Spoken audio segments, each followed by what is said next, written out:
Excellent. And Sounds we're good. recording. Yay. Okay. So, introductions, perhaps. I'm Min, Probably. and, well, you know, 31-year-old, soon to be, well, soon, half a year, 32-year-old Swede, currently studying management business stuff, bachelor's degree. Uh, yeah, and that's pretty much what there is to say about my current life, I think. Thesis, thesis, thesis. That's fair. That's fair. I'm Alvarez, 29 years old, at least for the majority of the year. Um, and gosh, I anodize aluminum and play far too many role-playing games. That's for a healthy habit type of thing. Oh, Mm. Blur doesn't like my appendages. That's fine. Yeah, I suppose honestly to me it's more interesting perhaps that I also enjoy playing role-playing games and I mean we both have a background in play-by-post roleplay forums as well. I mean that's where we met.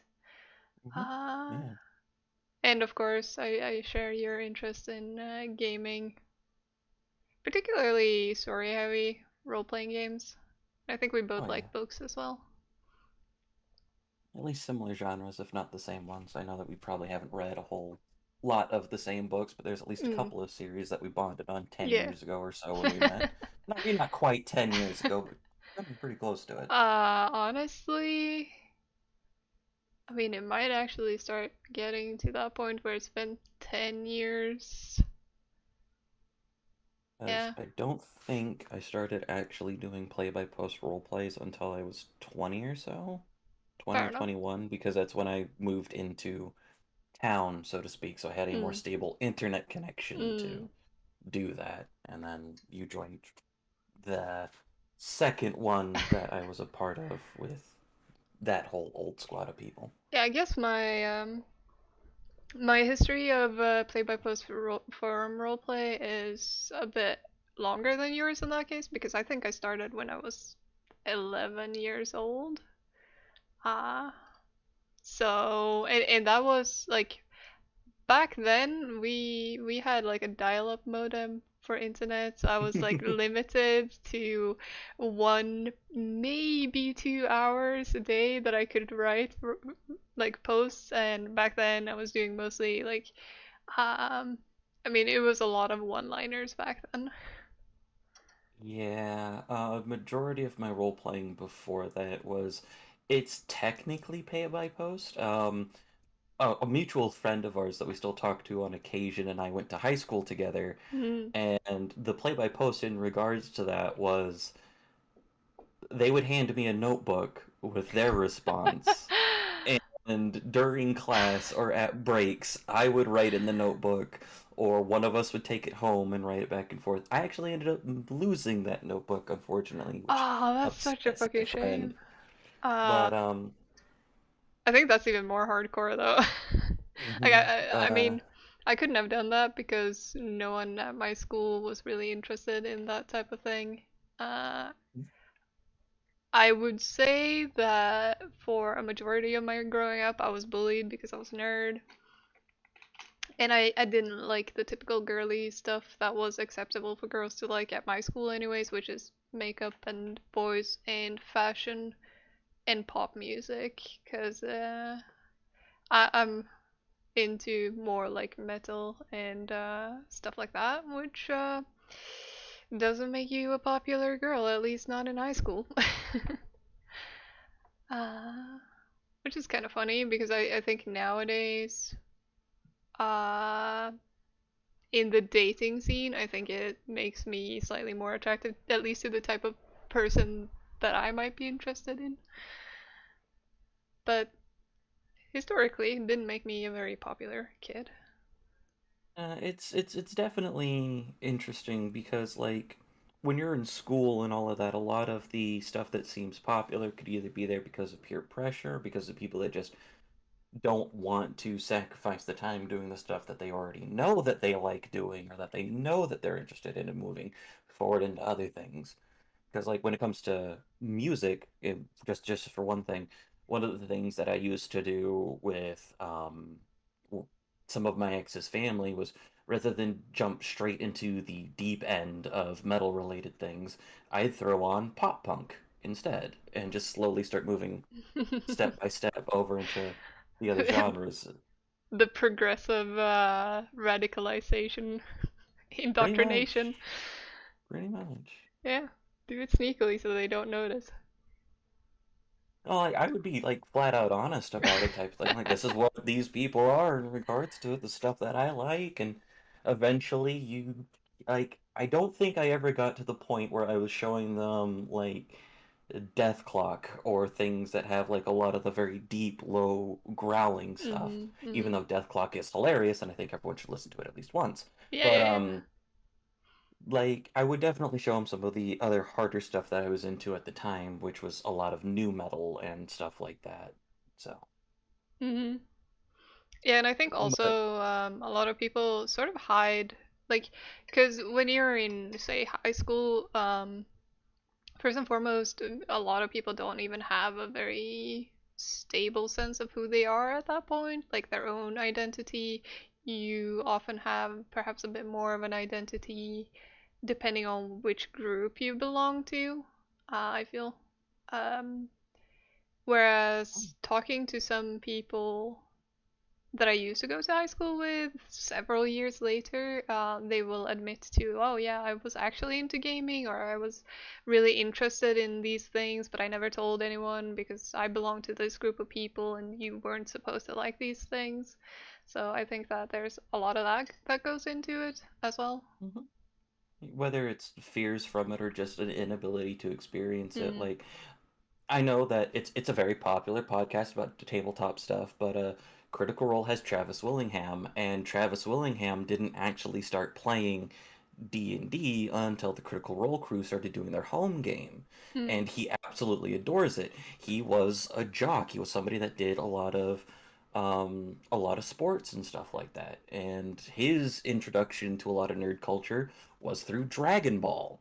So it's kind of like you can extrapolate some of this stuff and get it into some of the nerdy things and figure out what you enjoy. Because like Travis still likes doing sports and working out and stuff like that, but he also likes pretending to be I think his current character is a gnome or something like that, you mm. know? Yeah, and I think that that's also something that has to do with just personal growth when you sort of start to widen your horizons as you experience more of the world, and many, though not everyone, often become a little bit more open. Because I mean, even though I was a nerd and everything, like to this day, I still have music that I just can't stomach, and I can be very intolerant of that. And I can be.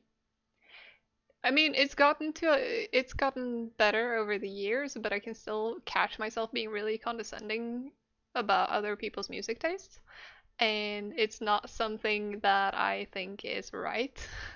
Personally, it's just like this knee-jerk reaction that I think lives on in me from that time in like high school, because I mean, even from the nerd side, you're supposed to hate certain things. Like, if you're a nerd, you're not supposed to like sports, for example. You're not allowed to like that if you're gonna be in this group. Well, some places are like that. At least how I've grown up, it's been like, okay, if you like these things, then you have to hate these other things. And I think that as I grow up, those tendencies tend to disappear more and more, and I'm happy about that.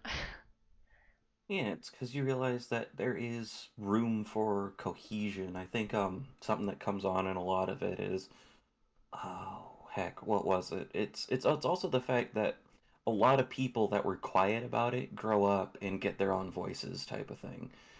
for another pop culture reference type of thing. And this is not me saying that in comparison to the original trilogy, the Star Wars prequels are good, and I'm not even going to mention the sequels.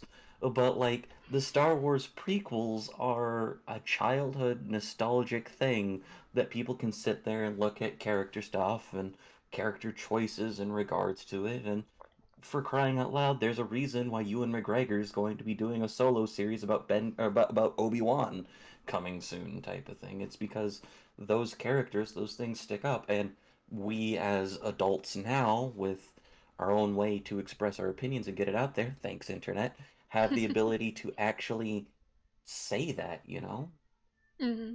in comparison.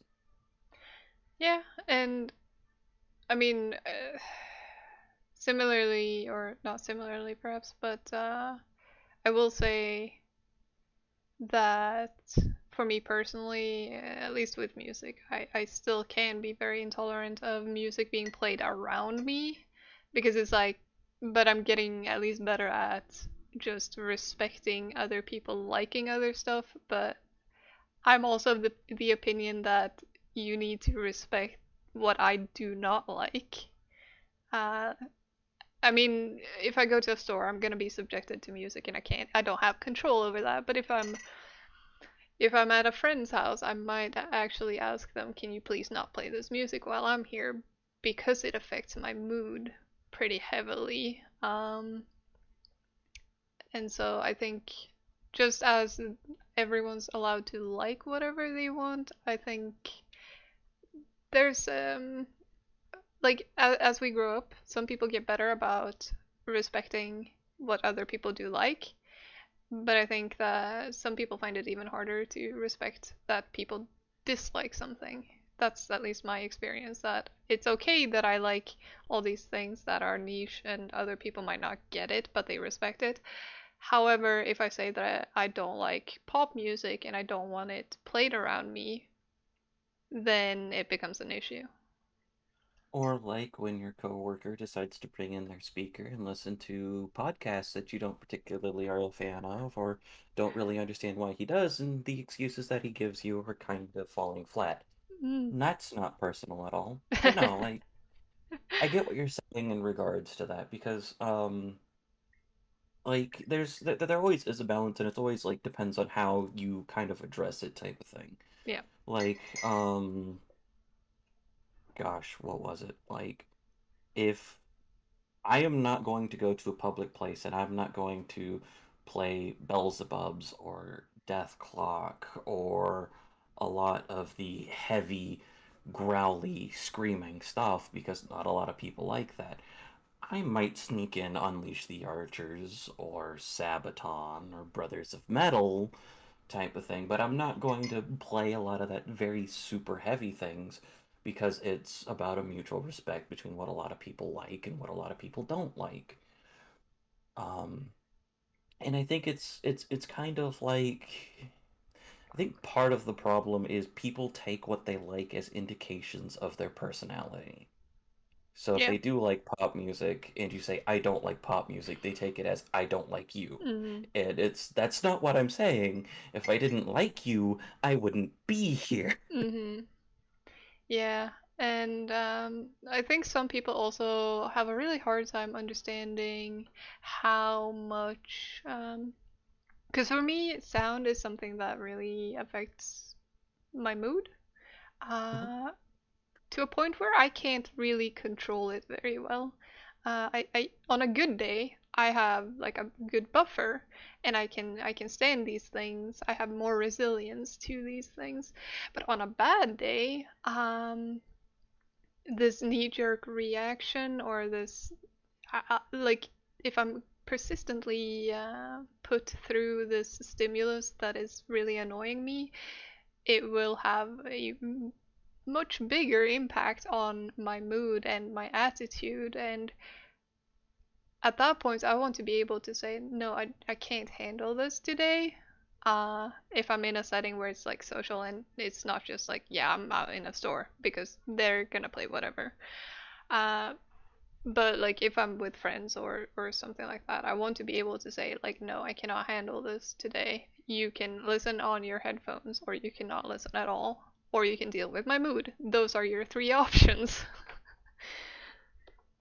The other end of that, to kind of go tied to that for a little bit, um, there are some people who some music, whether, and this is going to get a bit serious, and I apologize for that, but there are some people for whatever reason, musics or other sounds around them are triggers. And I don't mean that as like, oh yeah, no, I'm going to be upset about it. It's like, no, it's because maybe they were assaulted, or maybe somebody that they hung around who abused them or talked down to them or did all sorts of other things constantly listened to that particular person, or other aspects to it. Could have had a diesel truck that they liked to rev, type of thing. And Hmm. so those sounds pop up, and it's not like you're a guy who likes to listen to country and drives a diesel truck.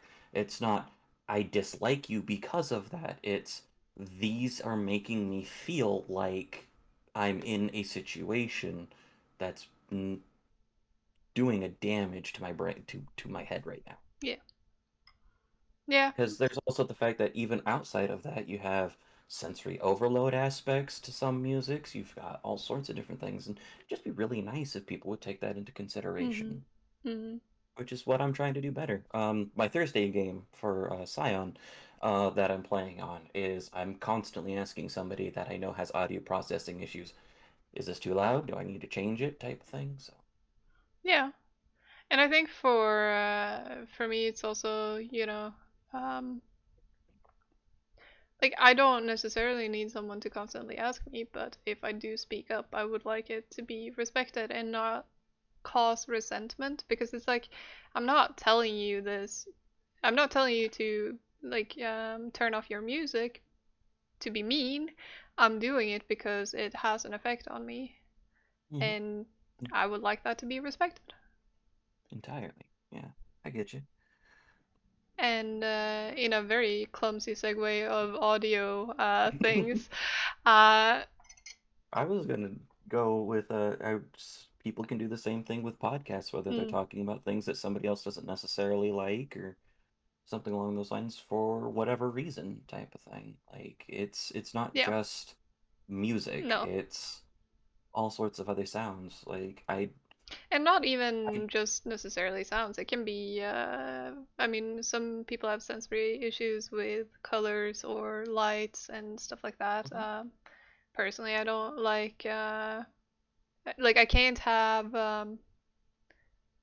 backlight on a keyboard, because if I'm trying to read on the monitor and there's like that type of light in my periphery, for some reason the light starts blinking as I'm reading. I mm, don't know what that's about, but that's something I realized when I was using someone else's setup.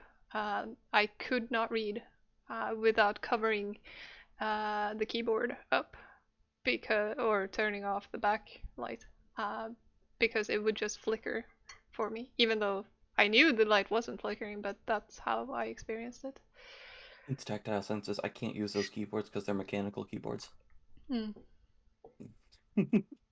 I've tried, but like no, because yeah, there's just so much in regards to it, but But you yeah. mentioned Critical Role Mhm. podcast. What podcasts do you actually enjoy listening to in general? The two podcasts that I enjoy listening to are tabletop themed. Hmm. Um, I'm looking into other ones at the moment just to kind of get other people's experiences and stuff like that, see what they do, see what they're about. Debating some fiction ones. I've got an entire server that I know will just throw recommendations at me these days. But the two that I listen to most are Dimension 20, which is by Dropout or the College Humor people, because I resonate more with how Brennan runs his individual sessions, Brennan is definitely more of a guy that can create a story from beginning to end better than I can. But I'm also doing things in regards I'm personally running more narrativist systems, and so it's Mm, kind of like I am responding as much to the players as they are responding to me, mm-hmm, type of thing. But the other one that I listen to, and is actually the one that got me into actually playing D&D. I did have an opportunity before it, a couple of years before it, to start playing a D&D game, which fell through for various reasons, which I'll be more than happy to talk about at some other point. But it's called The Unexpectables, and I saw The Unexpectables because it was originally part of our Takahata 101 of Team Four Star was originally part of it and started posting it with a few other internet personalities, and it was ran by his sister, and I just really liked the characters. It's a combination of it's the rules are hard when they need to be, but they're still soft rules and fun moments outside of that type of mm-hmm, thing. Um, it is very good. I can't recommend it highly enough. The issue in regards to it is if I'm going to recommend something to someone that wants to get into a tabletop RPG, I'm going to recommend Dimension 20 because it's a lot easier to get into something that's 10 to 15 episodes of about 2 hours than it is to get to something that's nearly 40 for one of the side campaigns to 200 on 2.5 hours. mm-hmm, Um, but yeah, those are the two ones that I get into it. And like The Unexpectables definitely holds a special place in my heart because The Unexpectables got me into playing D&D. My first game, speaking of podcasts, was Hyrule Chronicles, mm-hmm. which is almost at 100 episodes, and I met Articulate T, the DM of that one, through the Unexpectables server because he posted a blank map, and looking at it, I went, "That is how Zelda maps are structured," and called him out on it. And he was like, and we talked about that for a little bit. I was like, "Look, if you're looking for a player, let me know," type of thing. And well, we've been playing for nearly 4 years at this point. Damn. Yeah, for me, I think I was trying to think if I listened to more than one podcast. I did listen to a little bit of a puppy podcast when we were gonna get Fimble, Mhm. which is my corgi dog for those who might not know. So at that point, I was listening to some episodes of like how to raise a puppy and stuff like that, a Swedish podcast. Um, but consistently, I think the only podcast I'm listening to is Intentionally Blank, which is by Brandon Sanderson and Dan Wells, uh, authors both, where basically they just talk about random topics. It's called Intentionally Blank, I think, because they couldn't come up with a podcast title, and then they just kind of kept that. And Well, so and basically, their whole thing was Brandon needs to sit and sign pages to send out. And he was like, well, while I'm sitting here signing, why not make a podcast? And so he's just sitting there constantly signing things, and then they talk about things. Um, I don't think I have ever seen that man not working on camera. and he Whether seems, it's teaching people or yeah. whether it's just kind of like doing like ads or something, like for the Kickstarter, which Mm-hmm. great on them. That's phenomenal. Mm-hmm. I don't think I've ever seen him not working on camera. Even Yeah. when he's doing things like making announcements and stuff like that, he's still sitting signing Yes. pages. He seems to be very productive with his time, and because when he was presenting his Kickstarter thing, he also like showed diagrams of like how he's been structuring his time, Mm. particularly before COVID, and how COVID changed things, and how that had affected his productivity and stuff. But yeah, he's certainly someone that I respect and kind of look up to. I would say because I enjoy writing, I enjoy reading, and he's put out a lot of really good works. I haven't actually read many Sanderson books. I think I've only read because he finished The Wheel of Time by Robert Jordan, and I think that's the only one that I've truly read more than like sections of.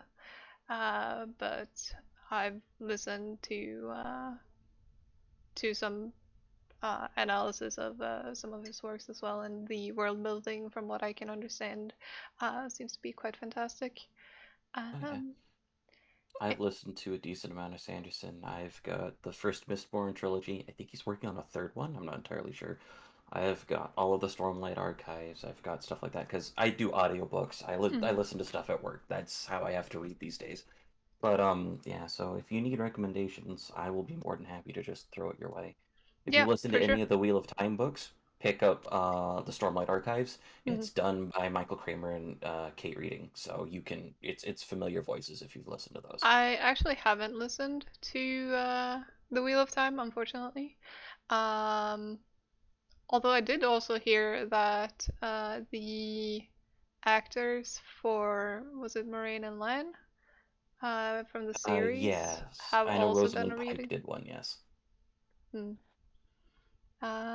So, but for me, I think having two narrators might make things weird for me, possibly.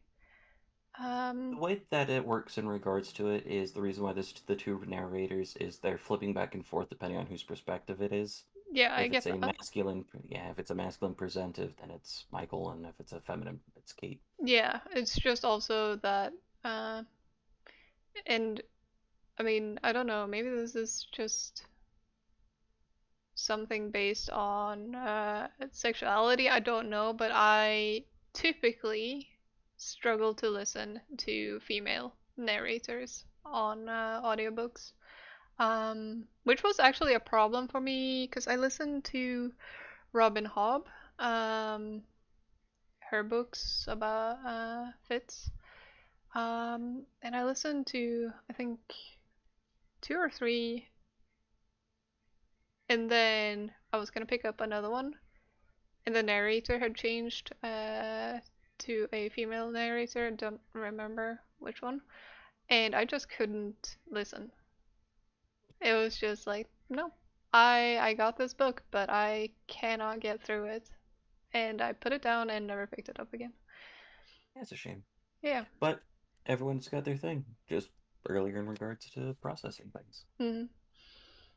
But yeah, so intentionally blank, I think.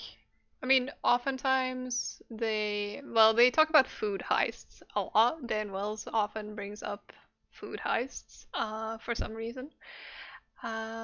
They both like heists, I guess, as the thing. And then also another thing that is very common, since they're both authors, they do tend to talk about things from a narrative perspective or a storytelling perspective. Um, and sometimes they also talk about book ideas that they either think that they've had, or story ideas that they've had that are either just kind of stupid, or just things that they probably will never have the time to actually do. And I tend to enjoy um, their take on well, on storytelling, I suppose. And they also go through, for example, I mean, other media, games, or um, series and movies are the most common outside of like books, where they also talk about narrative structure and how they, even just how they watch movies and series, and how they analyze them, or at least Brandon seems to analyze basically any and every movie based on story structure, and like, oh yeah, this happened, so probably what's gonna happen next is this, based on how storytelling just works. And I think I just find that perspective rather interesting. Aside from that, I think the thing that draws me to their podcast is kind of similar as to what often drives me to certain streams, at least in the past, and certain YouTube content as well, and it's like this sense of two friends just talking. It's friends hanging out, and you get to be a part of that, and you get to experience like I don't know. I don't always pay much attention to what's actually being said, but I get this feeling of like not being alone, I guess. So I can I stave get that. off loneliness with podcasts or YouTube videos or streams. That's probably how I use it most. I think I know I would definitely be a better streamer and do it more often if I had someone to talk to. Mm. Um, but that's a me thing. Hold on. Went down the wrong tube. Ah, Hmm. sorry about that. But It like, happens. yeah. Um, some of the stuff in regards to it is like I think that's why I really enjoy it when one of your fellow players, Red Ghost, comes in my chat when I'm not streaming at the time Mm. that you guys are awake. Mm. It's because he'll sit there and he'll ask me questions or he'll talk about it or he'll sit there and do that so I have something to engage me and keep me going rather than just kind of going on about it. The exception to this has of course been The Legend of Zelda Wind Waker, and that's because that is my comfort game.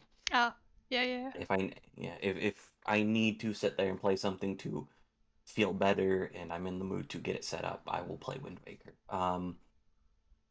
But like the best part about taking a look at things in regards to media, to kind of go back to Sanderson's point about looking at things through a narrativist lens, I have found that I've been able to enjoy more movies, whether or not the movies are good or bad, when I watch them the second time through a narrativist lens. Mm. Like, and by that I mean I started doing that because something that was similar and said was in Stephen King's On Writing, the Memoir of the Craft book that he had, was that there's a difference between consuming media as a reader and consuming media as a writer type of thing. Yeah, And so like while most people will say that well maybe like why did the why did the author choose blue for the curtains? It's like, well, maybe they just wanted it to be blue and kind of dismiss it there. And it's like, well, sure. But if you sit there and you take a look at the things, depending on how well that the scene's described, you can kind of get an idea of what the author intends for this character, subconsciously or otherwise, type of thing. Um, and when you're kind of sitting there dissecting that, you can get into a different mood between the story structure, if you're looking at it for narrative points, or for character interactions. And I think that's part of the reason why I approach the more narrativist systems, or why I play off my players as much as I do, is because, to be perfectly honest, I'm controlling the world. I'm not telling the story. I'm yeah, not writing the protagonists. You guys are. How do yeah. you guys do that? How are you guys rewarded? And the difference is like in regards to the two different games that we've played Chronicles and we've played Scion. Scion being more of a the setting is you are heroes, children of gods, go out and do wonderful things. And Chronicles being like you are in a world of monsters, whether you're a monster yourself, how are you going to deal with that? And the Hmm. monsters are still going to try to drag you down. Yeah. Yeah, and I think that uh, from my experience with role playing as well, it's a mistake that not just DMs make, but that players often to a larger extent make. Um, that they expect the DM or storyteller to actually be a storyteller to present them with a story rather than actively collaborating and making a story together.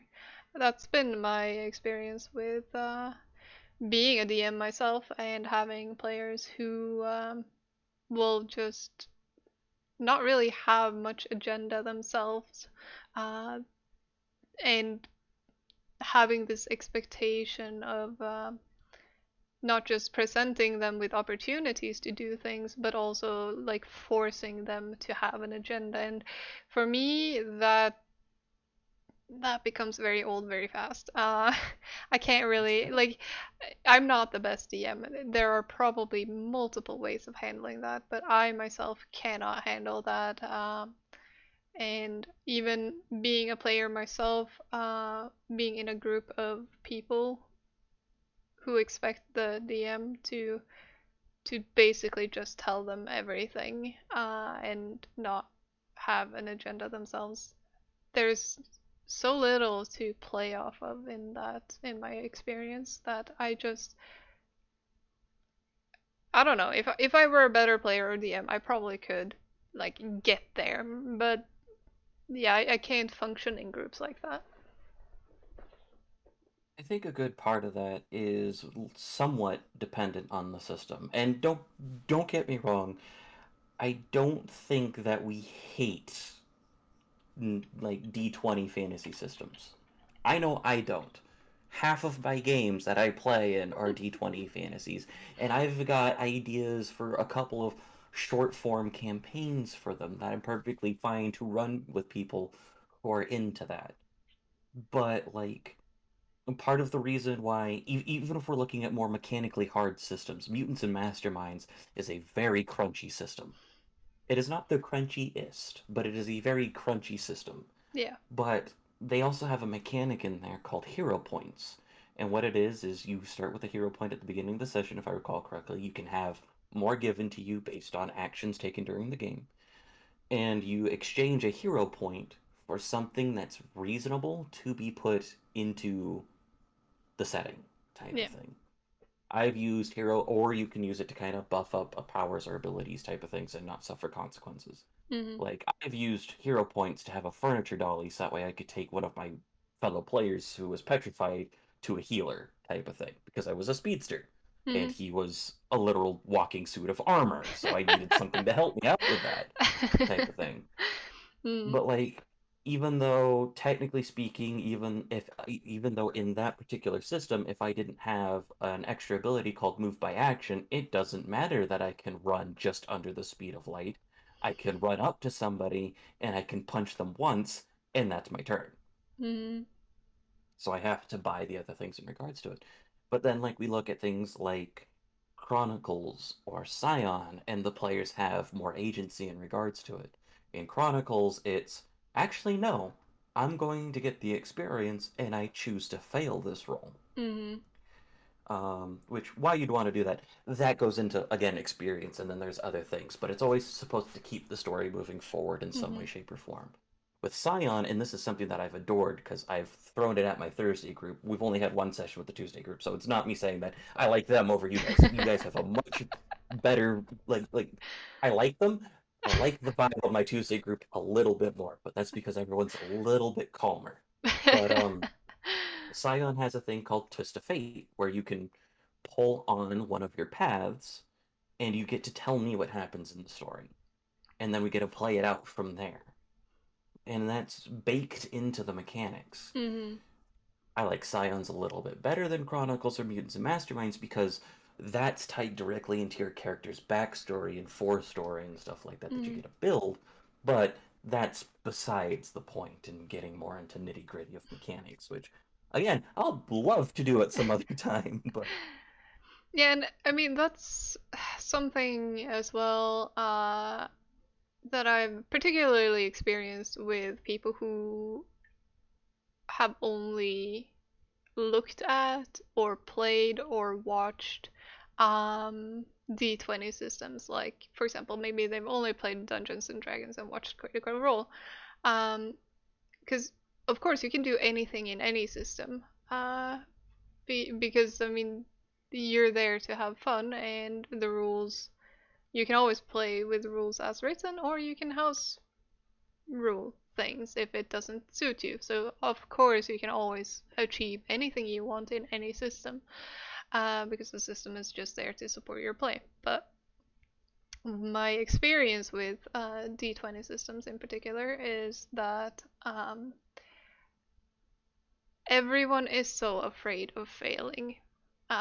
no one wants to fail anything ever, and everyone always wants to do what's best for the party, um, rather than what their character would realistically want, or because uh, if you allow yourself to act in the interest of your character over the interest of the party, then you're not being a party player. And people treat it more like a game, uh, a cooperative video game almost, compared to a collaborative storytelling experience. And for me, that, like, of course, there's nothing wrong with playing the game that way if that's what you enjoy. But for me, that just doesn't work. I'm into role playing for the storytelling, not so much for getting loot and stuff like that. And I think some of the most impactful moments in role playing is when you fail. Those are some of the most memorable moments. Like, can be failing a role, and sometimes choosing to fail a role will give you the better story. Oh, entirely. And having some extra incentive in the system to actually make that decision, to make those bad decisions that you know your character would probably realistically make, but you know it's a bad choice.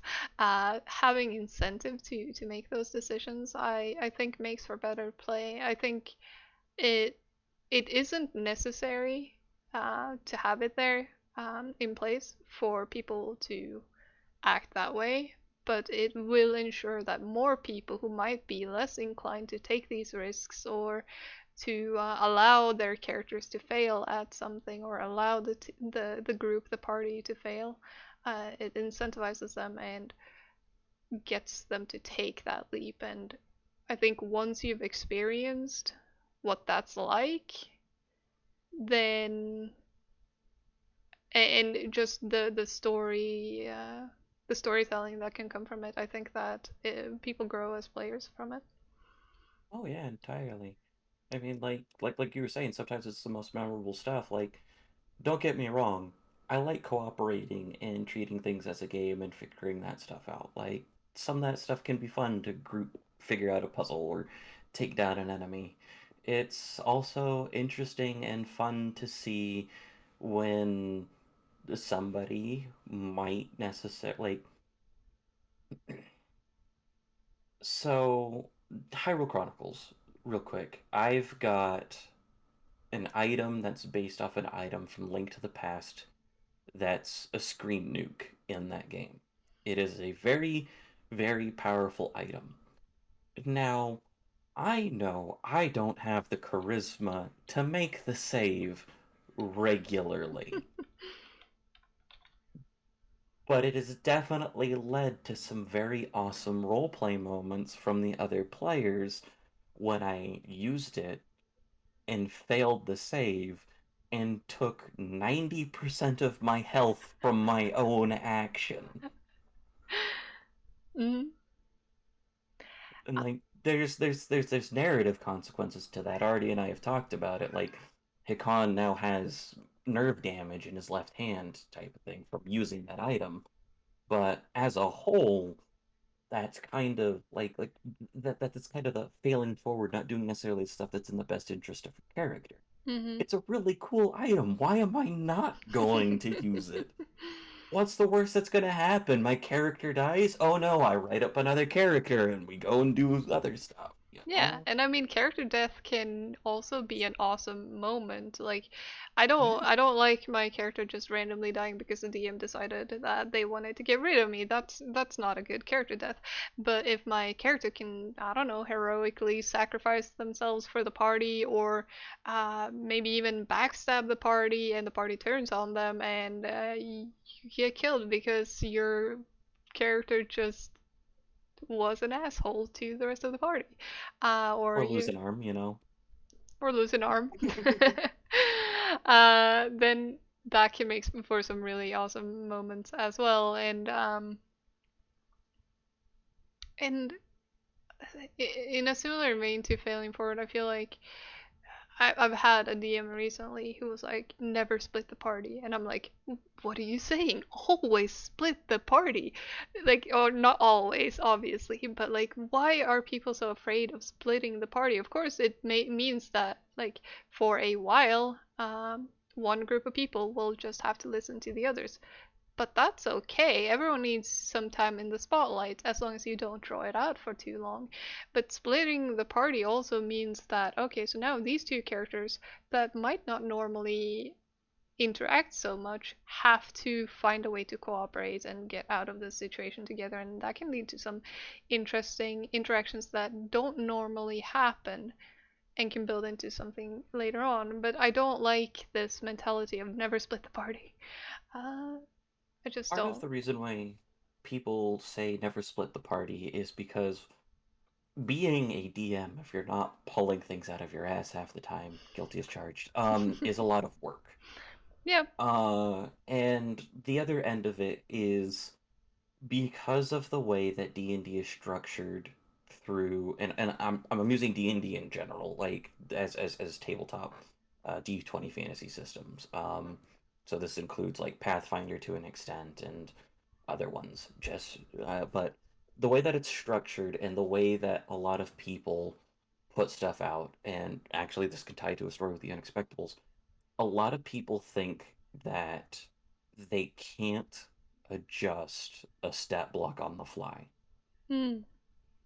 and or they can't have other conditions for a win or loss from either the party's perspective or the antagonist's perspective.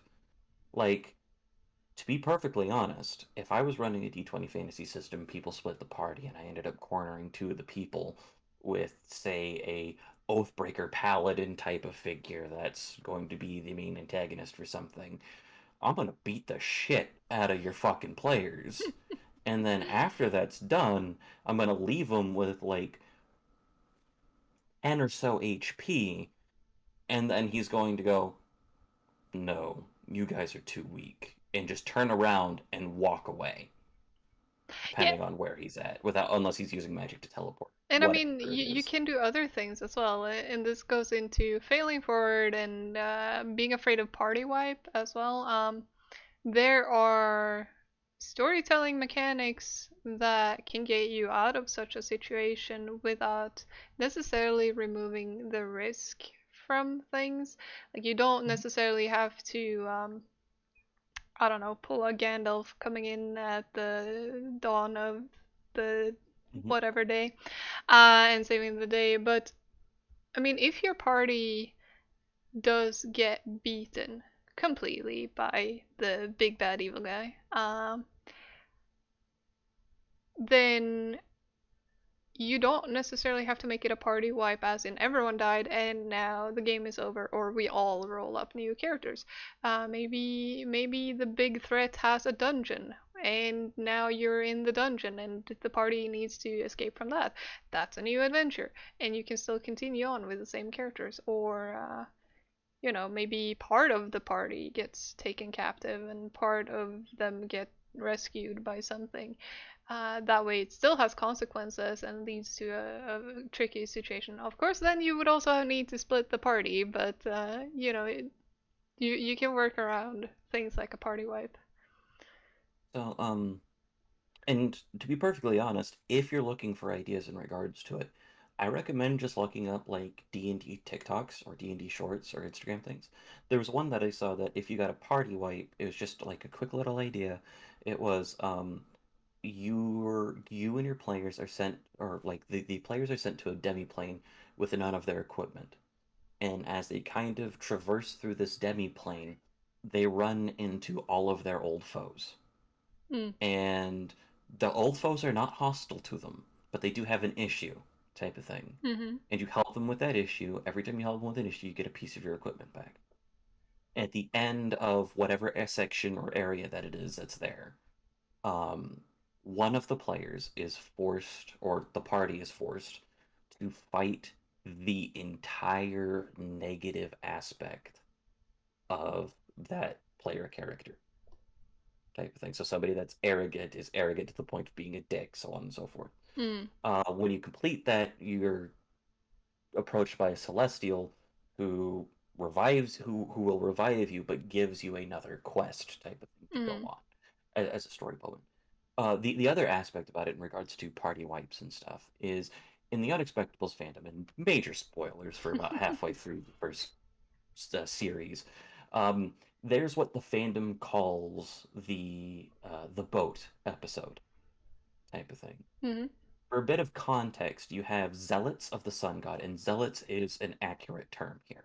These are people that imprison, that kill, that do all sorts of things for their zealot ideology regarding the sun. Um, and because of whatever reasons, they wanted to get to the place where the party had a home type of thing, and it had been a relatively constant antagonist throughout the series to this point. So the party picks a quest that one of the like one of the higher ups is manipulating and stuff like that to get them on this quest to go out and inspect things, to go out into towards the sea type of thing. And so they go forward and they're approached by three boats that have clerics and paladins up the ass on them type of thing. They are four people on a small ferry like thing. That's about it. They do not have the means. They stand and they fight and they lose. Mm. One of them is captured and taken to the camp. The other three, at the end of the session, are tied up, gagged, and kicked overboard to sink to the bottom of the ocean. None of these characters died. Yeah. They were rescued by a guest by a guest PC, but none of these characters died. Yeah. And it was a huge thing that like people were accusing the DM of railroading, and it's like, nah, they could have jumped ship and swam away. Mm. They could have done and changed all the things that they're looking at. And it's part of the reason why, to go back to Dimension 20, I really appreciate this last season because what they do is they have a little talk show after each thing called Adventuring Party. They record it after every session, and then it's posted the day after the session's posted, type of thing. Mm. Because these are recorded far in advance. But it's just kind of like Brennan goes, I don't know what you guys are going to do. This is what I have planned up. This is what you guys can do about it. I'm just throwing things here and seeing how you guys react to it, Yeah. type of thing. But, And like, that's go ahead. something that because I mean, you've mentioned some systems, and for me, the system that really I think has inspired me the most when it comes to narrative role playing, I guess, or however you wanna express it. For me, it's Apocalypse World, and Oh, yeah. Very rules light, very good for yeah, narrative storytelling. yeah, and uh, for anyone who wants to try that type of system, I would highly recommend it. I haven't even played much with it myself. Uh, I've played it two very short runs of that. Um, I would really like to play more Apocalypse World, but just reading character abilities and moves that you can take as a player, it is so very narrative driven, like how the rules are written. That of course you can do all these things in D&D. You can do the exact same things probably, uh, but just the way that they are written and the narrative focus that is in the rules will push people towards a different mindset Hmm. rather than put the brunt of the burden onto players to bring that into the system brings it to the player. And I think that's what I appreciate because when you're starting out role playing, a lot of people um, will not have really that ability in their backpack to just bring forward the narrative aspect of role playing. So the more that's the more the rules can inspire a player to bring more narrative into the role playing session, the better I think it is. And Apocalypse World, I think, really nails it when it comes to that. And another thing for Apocalypse World as well is it really encourages the players to help the DM with the storytelling. The players are also responsible for parts of the world. They are responsible for answering questions from the DM. The system encourages the DM to sometimes just not be the storyteller. If you don't want to decide something about the world, ask one of your players. You can be like, well, you're in this town. What do you see? Like, describe to me what this town is like. You've been here before. You're from here. What does everyone see? What's your home look like? Or whatever. And for me, that's just a pretty big thing. Yeah. Couple of things for those of you that are interested in Powered by the Apocalypse related systems or Apocalypse World systems. Avatar Legends is one of those because I know people like to sit there and do familiar products or things like that. So go ahead, pick that up, give it a check out if you're interested in that type of rule system. Oh yeah, there's a Um, lot of systems inspired by or oh yeah, based on it's Apocalypse or powered by the apocalypse is usually what they call those types of systems. So if you're not into post-apocalyptic worlds, you can still use a similar system mhm, transposed over on a different setting. yeah. Other ones that are powered by the apocalypse that people may have played or heard of: Monster of the Week, Monster Hearts, Masks. Those are the three that pop up in my head, type of thing. Hmm. But yeah, it's very easy, and it's definitely a system that people are allowed to play with. It is, I believe, the core skeletal rules is free to use for people. Like the creators, like, yeah, go for it, type of thing. Have some fun.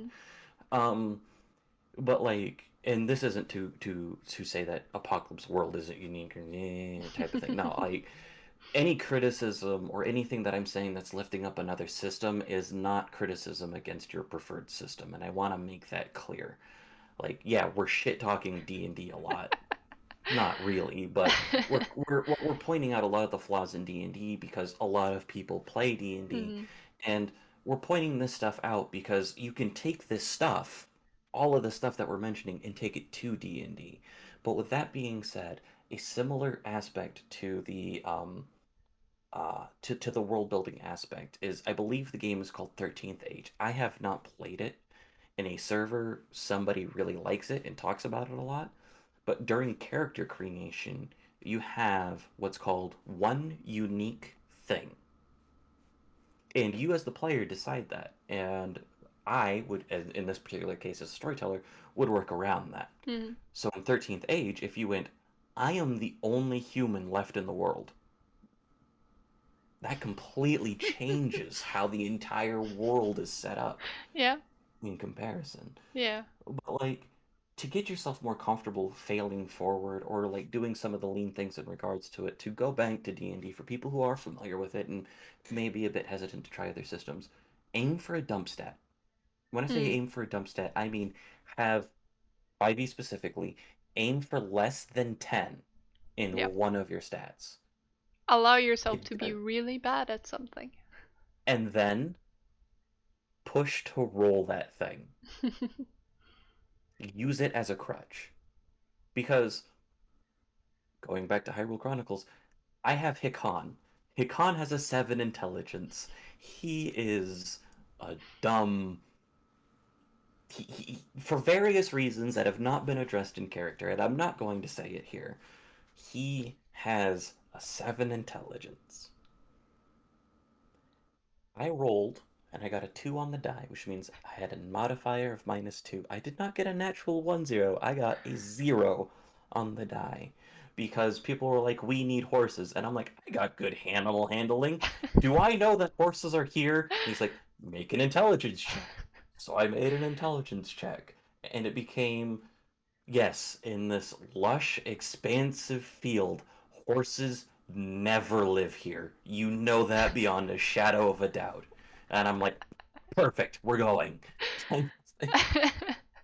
But like it doesn't have to be important things. Like I'm not Mm. saying if your dump stat is charisma, stand up in front of the warlock and sorcerer in the party and be the face in regards to a what's it called? In regards to a political meeting. If your dump stat's charisma, go and try to awkwardly persuade a shopkeeper for a small discount on your own. I would. I mean, yeah. I wouldn't say like. I would definitely discourage from trying to take over someone's role, because oftentimes there will be someone with great charisma and they want to showcase their Oh, good stats. absolutely.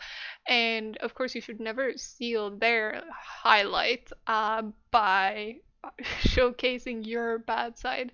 But then again, like if you roll up to, let's say you're having an audience with the king and you're like, you know what, my dump statted charisma, I'm gonna showcase it here.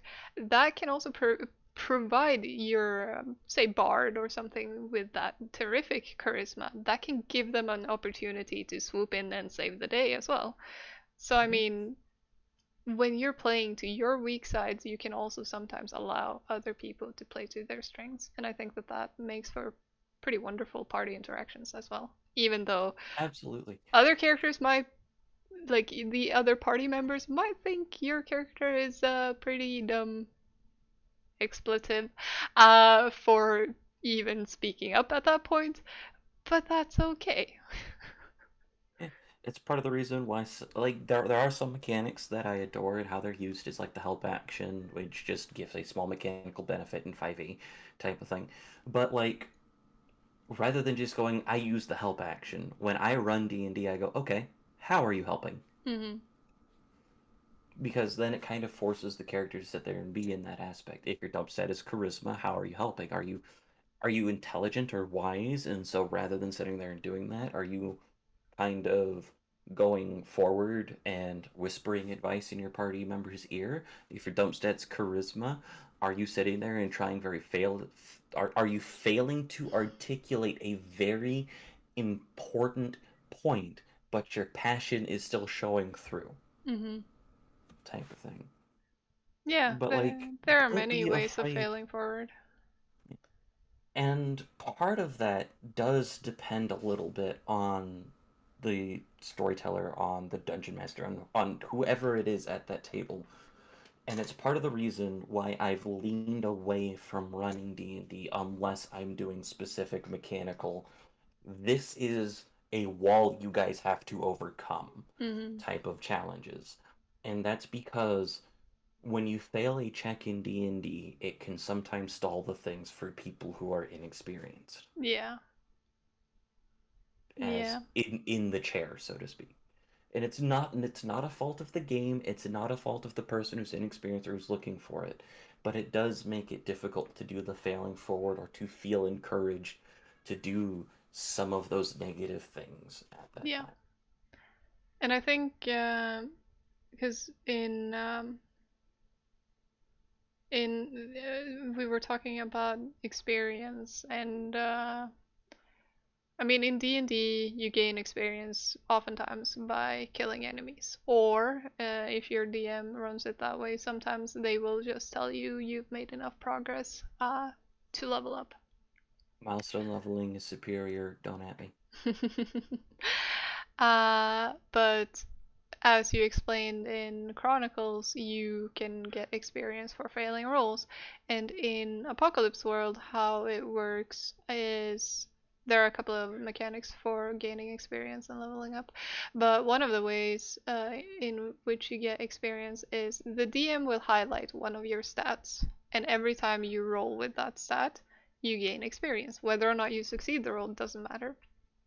And the DM can then choose to highlight your worst stat, and you'll just either have to try and use your worst stat, or, you don't get experience. But then another player, the player of the character who knows your character the best, will also get to highlight a stat for you that will give you experience. So you're not completely at the dungeon master's Mhm. mercy. You will still get two highlighted stats out of, I think, wait, it's I think it's 5? Five or this is It's going based on simple worlds. I'm pretty certain it's 4 or 5 and a relationship stat if that's mm, necessary. yeah. There is a relationship stat as well. And that's another way where you get experience is you if your relationship goes very positively or very negatively with another party member, it rolls over and you gain experience. It's the way it's been explained to me is you reach a new level of understanding or something shifts in your relationship. Let's say you go from being friends to being lovers.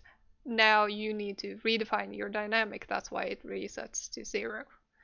It doesn't mean that you become less friendly with one another. It just this relationship has changed now. So this is Yeah, how it works.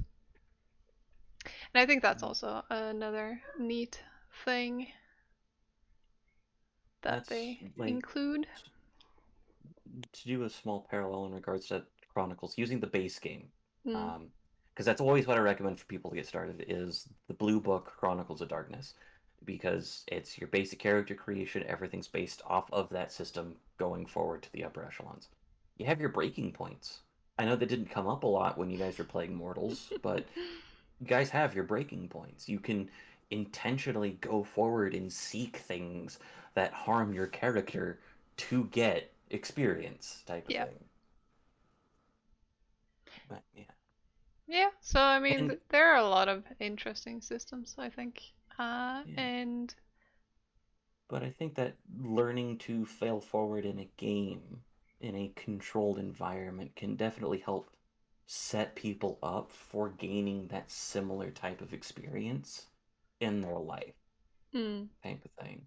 Like one of our fellow players, he's made it common, but one of our fellow players does constantly talk about how he's not particularly charismatic or he doesn't know how to sit there and do that.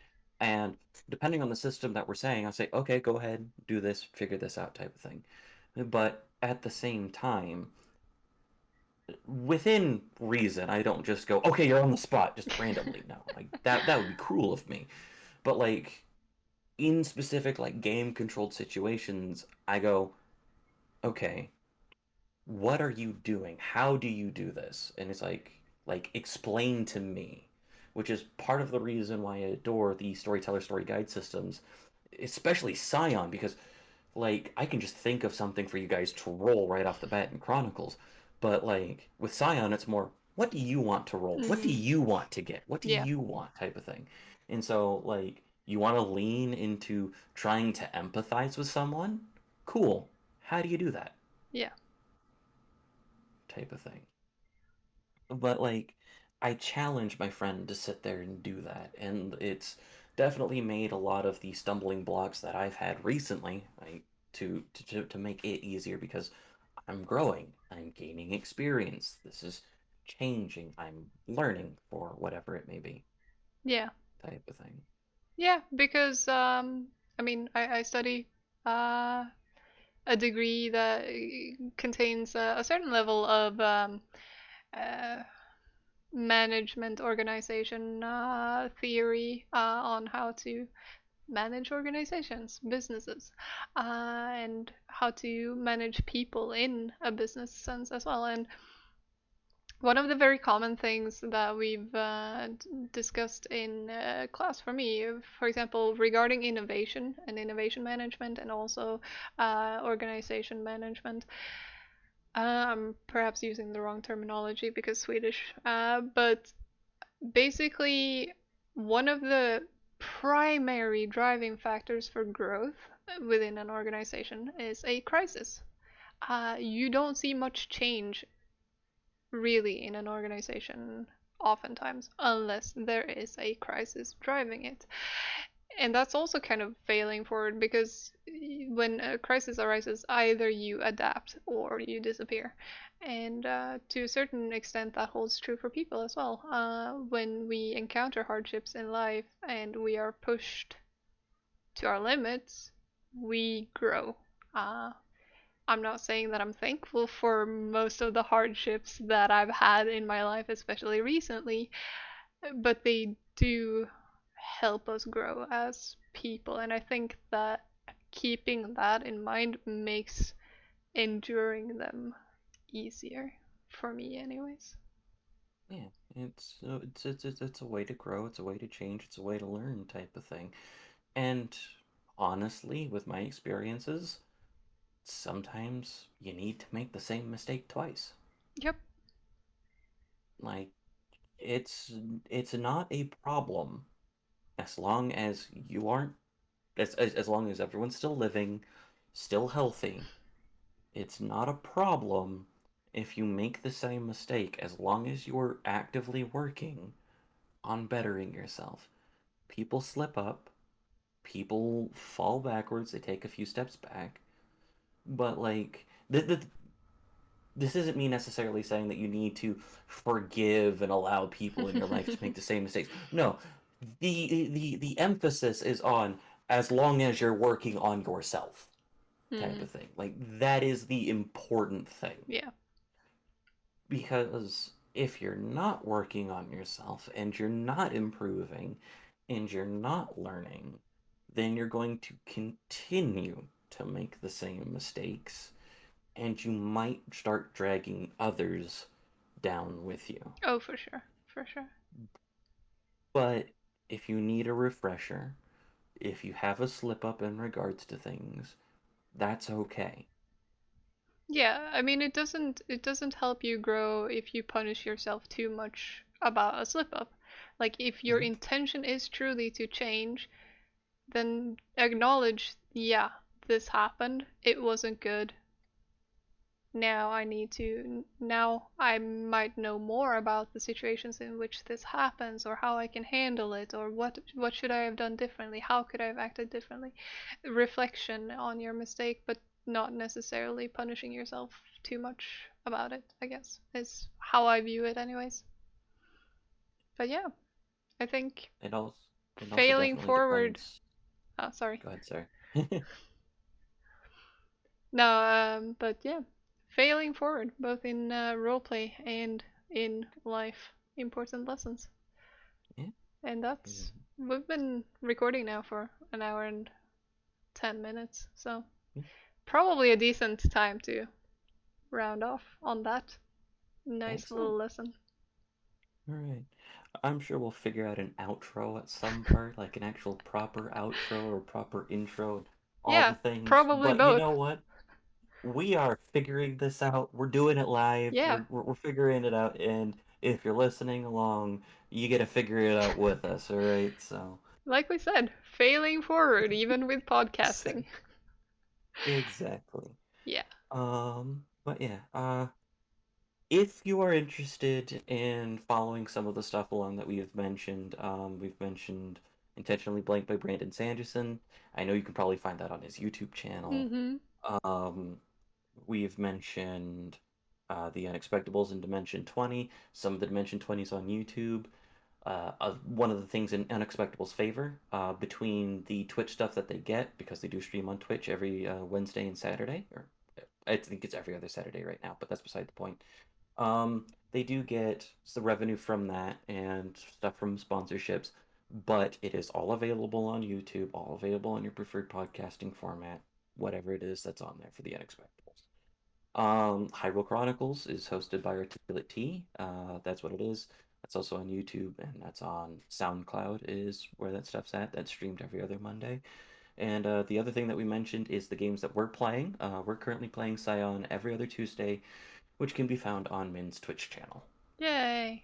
We should probably We are provide not the recording links. those sessions, so if you miss it, you can probably catch one of us on Twitter, and I will explain it to you to the best of my ability. Yeah. But Yeah, those are not saved for posterity. If you miss it, you miss yeah, it. And with that, that's a good ending. yeah.